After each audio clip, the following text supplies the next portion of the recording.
bombastic side eye, criminal offensive side eye. Tapi bohong.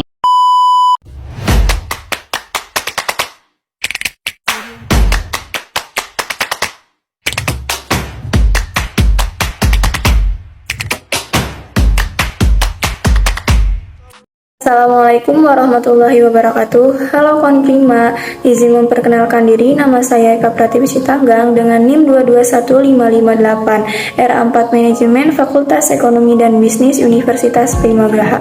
Di video kali ini saya akan membahas materi tentang komunikasi dalam bisnis. Dosen pengampu Bapak Teguh Setiadi SMM, CTMP, CMC, CPGAM, CPLMB, CIB untuk memenuhi nilai tugas ujian tengah semester. Oke, langsung saja tanpa berlama-lama, langsung saja kita ke materi. Materi yang akan saya bahas pada video kali ini yaitu tentang yang pertama, pengertian komunikasi, yang kedua, model dan cakupan komunikasi, yang ketiga, tujuan komunikasi bisnis, yang keempat, komunikasi dalam organisasi, dan yang terakhir ada jenis-jenis komunikasi. Langsung saja ke materi yang pertama yaitu pengertian komunikasi.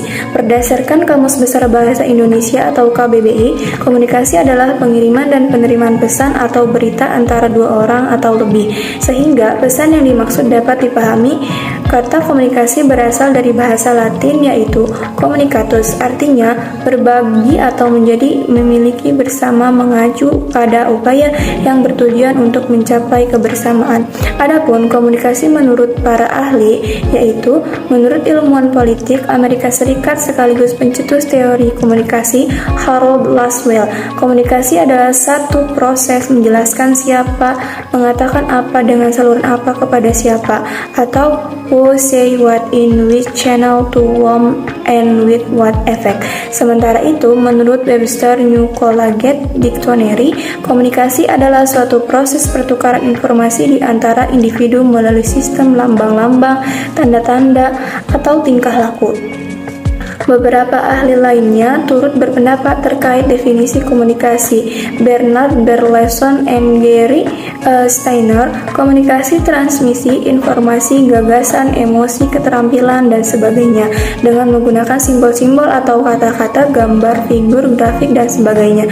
Tindakan atau proses transmisi itulah yang biasanya disebut dengan komunikasi. Adapun unsur komunikasi, yang pertama ada komunikator atau komunikator, yaitu memberi berita, yang dalam hal ini adalah orang yang berbicara, pengirim berita atau orang yang memberitakan. Yang kedua ada menyampaikan berita, dalam hal ini dapat dilakukan dengan cara mengatakan, mengirim, atau menyiarkan. Yang ketiga ada berita-berita yang disampaikan atau message, dapat dalam bentuk perintah, laporan, atau saran. Yang keempat ada komunikan atau communicant, yaitu orang yang ditunjuk pihak atau para penanggung jawab atau pengunjung, dengan kata lain orang yang menerima berita. Dan yang terakhir ada tanggapan atau reaksi atau respons. Dalam bentuk jawaban atau reaksi, kelima unsur komunikasi tersebut atau komunikator menyampaikan berita-berita yang disampaikan komunikan, tanggapan, atau reaksi merupakan kesatuan yang utuh dan bulat. Dalam arti apabila satu unsur tidak ada, maka komunikasi tidak akan terjadi. Dengan demikian masing-masing unsur saling berhubungan dan ada saling ketergantungan. Jadi dengan demikian keberhasilan suatu komunikasi ditentukan oleh semua unsur tersebut. Dan selanjutnya materi yang kedua adalah model dan cakupan komunikasi. Komunikasi memiliki beberapa model dan setiap modelnya memiliki definisi yang berbeda pula. Model komunikasi dibuat agar mempermudah proses komunikasi dan melihat komponen dasar yang perlu dalam suatu komunikasi. Komunikasi merupakan satu proses yang terlihat dari setiap gejala atau peristiwa yang tidak luput dari adanya satu komunikasi yang terjalin antar manusia. Model komunikasi adalah fenomena baik nyata maupun abstrak dengan menonjolkan unsur-unsur penting fenomena tersebut. Model jelas bukan fenomena tapi peminat komunikasi termasuk mahasiswa sering mengaitkan model komunikasi dengan fenomena komunikasi. Sebagai alat untuk menjelaskan fenomena komunikasi, model mempermudah penjelasan tersebut. Adapun fungsi model komunikasi yaitu menurut Gordon Wiseman dan Larry Barker ada 3 fungsi model komunikasi.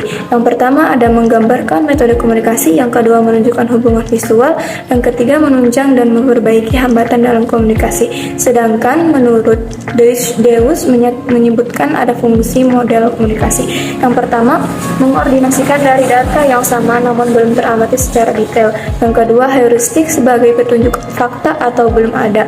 Yang ketiga, prediktif yaitu memprediksi. Yang terakhir ada pengukuran untuk mengukur fenomena yang telah diprediksi. Adapun jenis-jenis model komunikasi, yang pertama ada komunikasi linear. Dalam komunikasi linear, penerima pesan bersifat pasif sehingga dapat memberikan umpan balik atau feedback secara langsung. Yang kedua ada model komunikasi transaksional. Model komunikasi yang mementingkan peran dari pengirim pesan dan penerima pesan yang berlangsung secara dua arah. Yang terakhir ada model komunikasi interaksi. Umumnya model komunikasi ini berlangsung pada media baru di mana dari pengirim dan penerima pesan saling berhubungan. Jadi tidak hanya bertukar informasi saja.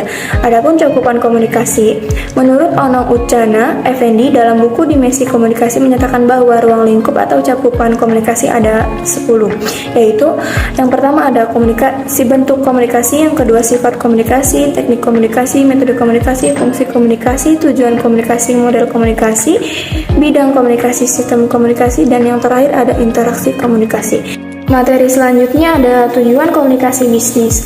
Dalam komunikasi bisnis ada beberapa tujuan. Yang paling utama yaitu menyampaikan dan memberikan informasi kepada customer, klien, kolega, bawahan, dan penyedia atau supervisor, memberikan pengaruh kepada orang lain, mampu memberikan stimulus pada minat, serta mampu memberikan pesan kepada masyarakat untuk melakukan pekerjaan ataupun tugas, dan mampu memberikan pendidikan tentang perilaku.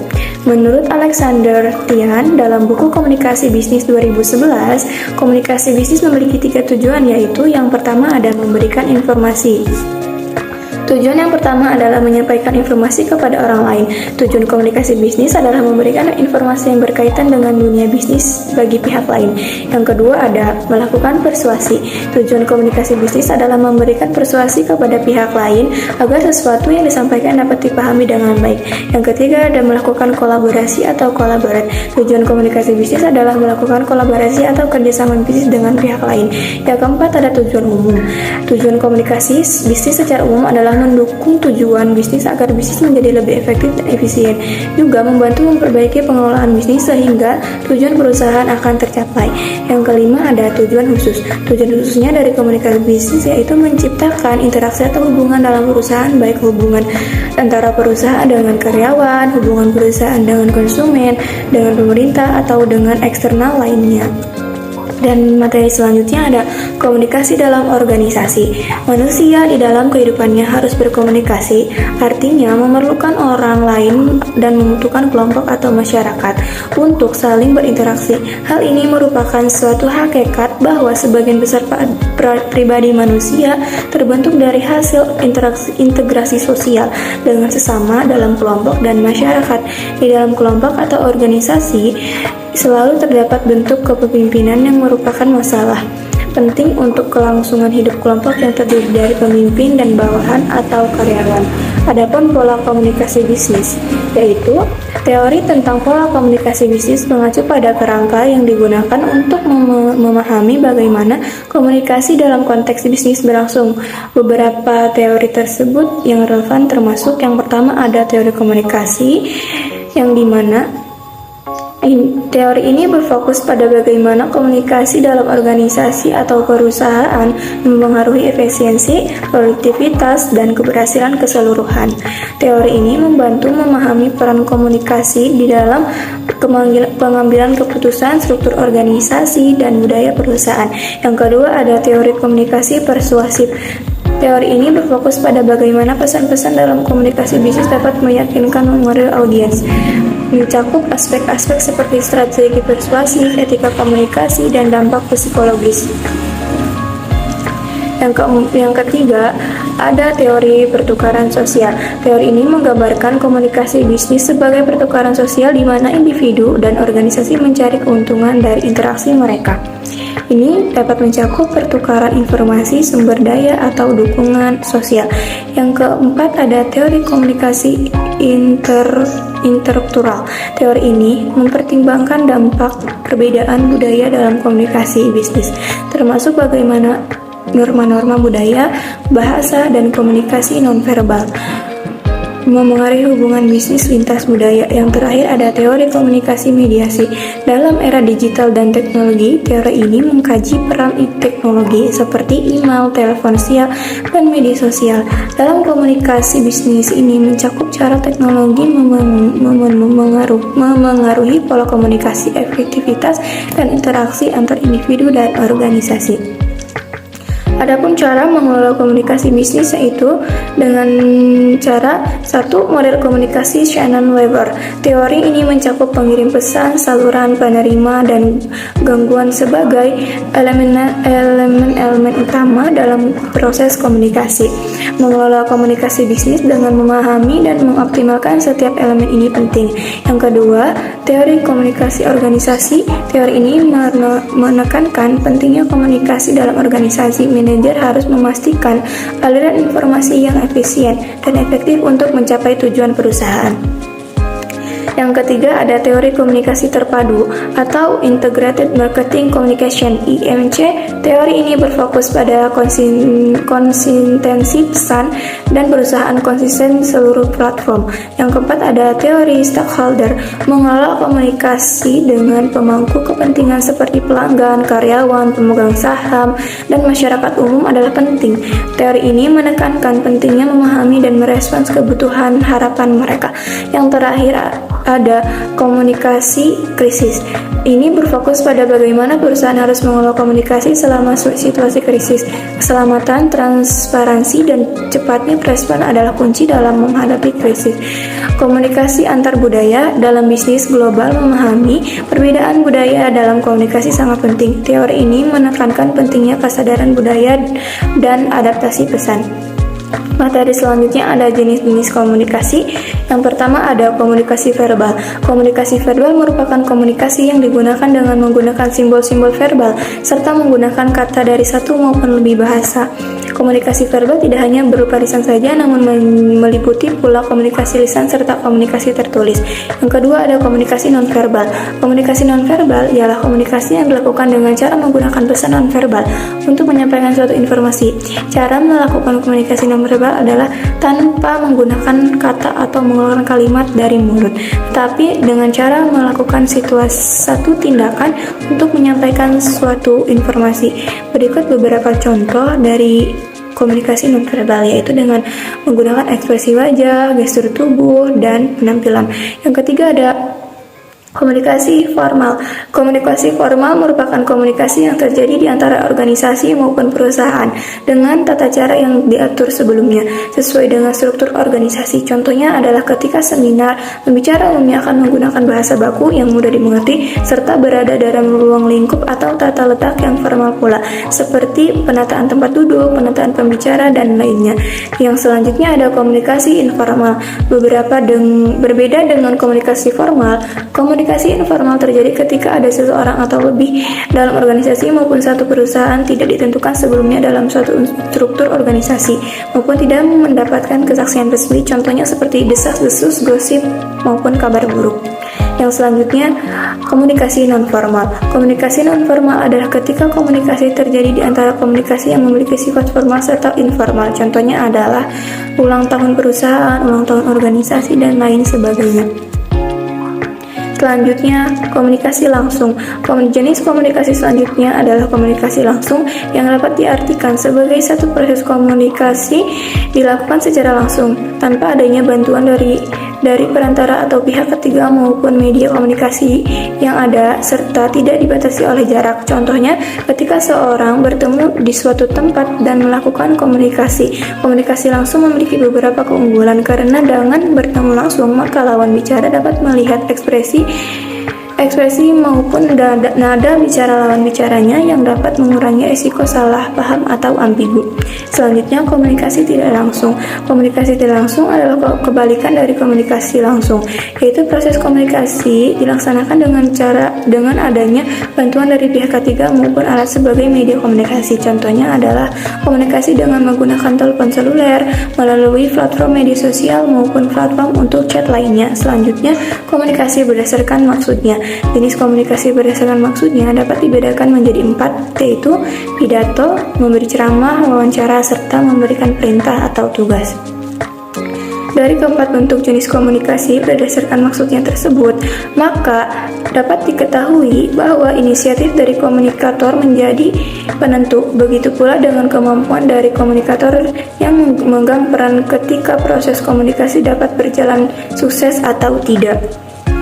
Selanjutnya, komunikasi internal. Komunikasi internal dapat dibedakan menjadi 3 bentuk, yaitu komunikasi vertikal, horizontal, serta diagonal. Yang selanjutnya ada komunikasi eksternal. Komunikasi eksternal adalah komunikasi yang terjadi di antara organisasi maupun perusahaan dengan beberapa pihak dari masyarakat yang berada di luar organisasi maupun perusahaan tersebut. Komunikasi eksternal dapat memiliki maksud berupa memperoleh pengertian, bantuan, kepercayaan, maupun menjalin kerjasama dengan masyarakat. Komunikasi eksternal dapat berbentuk konferensi pers, pameran eksposisi, promosi, siaran radio, siaran televisi, bakti sosial, dan lain sebagainya. Selanjutnya, komunikasi berdasarkan komunikan atau komunikator. Jenis komunikasi berdasarkan jumlah dari orang yang berkomunikasi atau jumlah komunikan maupun komunikator dapat dibebaskan menjadi 2 jenis, yaitu komunikasi perseorangan dan komunikasi berkelompok. Selanjutnya, komunikasi berdasarkan peranan individu. Peranan individu memiliki peran penting dalam proses komunikasi. Ada 3 jenis komunikasi yang dibedakan berdasarkan peranan individu. Yang pertama yaitu komunikasi antar individu dengan individu lain, komunikasi antar individu dengan cakupan lingkungan yang lebih luas, dan komunikasi antar individu dengan satu kelompok atau lebih. Selanjutnya ada komunikasi jaringan kerja. Komunikasi jaringan kerja dapat terlaksana sesuai dengan sistem yang telah ditetapkan dalam jaringan kerja tersebut. Menurut bentuknya, komunikasi jaringan kerja dapat dibedakan menjadi 3 bentuk, yaitu komunikasi jaringan kerja rantai, komunikasi jaringan kerja lingkaran, dan komunikasi jaringan bintang. Selanjutnya, komunikasi ajaran informasi. Jenis informasi ajaran informasi dapat dibedakan menjadi 5 bentuk. Yang pertama, komunikasi satu arah, komunikasi 2 arah, komunikasi ke arah atas, dan komunikasi ke arah samping. Yang terakhir ada komunikasi visual. Jenis komunikasi yang terakhir adalah komunikasi visual. Jenis komunikasi ini merupakan satu proses komunikasi nonverbal yang menggunakan visual untuk menyampaikan pesan maupun informasi, seperti gaya rambut, gaya make up, bahkan hingga gaya berpakaian. Sama halnya dengan komunikasi nonverbal, komunikasi visual ini dilakukan tanpa mengeluarkan sepatah kata ataupun kalimat.